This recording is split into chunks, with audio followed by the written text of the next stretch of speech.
أهلا بيكم في حلقة جديدة من بودكاست سارة جرافيكس. النهاردة هنتكلم عن موضوع مهم جدا لأي حد عايز يطور نفسه أو يشتغل أو حتى يغير مساره المهني. احنا في وقت كل حاجة فيه بتتغير بسرعة رهيبة، واللي كان مطلوب من 3 أو 4 سنين مش شرط يكون له قيمة دلوقتي. السؤال الحقيقي، ايه هي المهارات اللي هتفرق فعلا في سنة 2026؟ طيب خلينا نبدأها خطوة بخطوة. أول حاجة عندنا مهارات التفكير مش الحفظ. أهم تغيير حصل في سوق العمل هو إن المعرفة بقت متاحة لأي حد بضغطة زرار. يعني إيه الكلام ده؟ يعني مش مهم تكون حافظ، المهم تكون بتفهم وبتحل.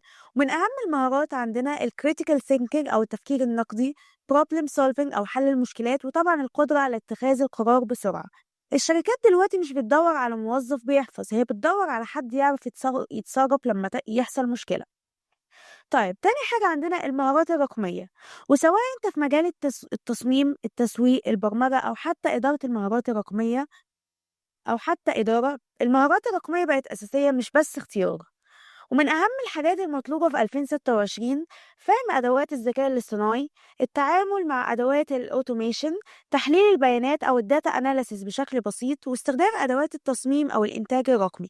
مش لازم تبقى خبير، بس لازم تبقى ملم وتعرف تستغل الأدوات صح.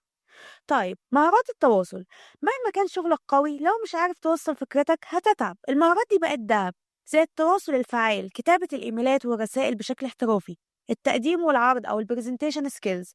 حتى في الشغل الحر أو الفريلانس اللي بيعرف يقنع العميل هو بس اللي بيكسب.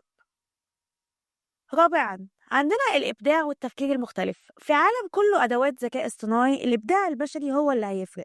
والإبداع هنا مش معناه فن وبس، لكن معناه إنك تشوف حل مختلف أو طريقة جديدة لتنفيذ فكرة أو تبني محتوى يلفت الانتباه. واللي هيتميز في 2026 هو بس اللي بيفكر بره الصندوق.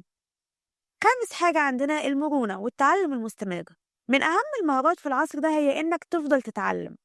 مفيش مهارة واحدة هتكفيك العمر كله، لازم تبقى سريع التعلم، مرن مع التغيير، جاهز تبدل مسارك لو احتجت. واللي هيكسب في 2026 مش الأذكى، ولكن الأكثر قدرة على التكيف. وفي نهاية البودكاست أو في نهاية الحلقة بتاعتنا، المهارات اللي اتكلمنا عنها مش رفاهية، دي بقت ضرورة. لو بدأت تطور نفسك فيها خطوة بخطوة هلاقي نفسك في مكان مختلف تماما خلال سنة أو 2. اسأل نفسك دلوقتي، أنا بشتغل على إيه في مهاراتي النهاردة؟ كان معاكم بودكاست سارة جرافيكس. ما تنسوش تشاركوا الحلقة مع حد محتاج يسمع الكلام ده.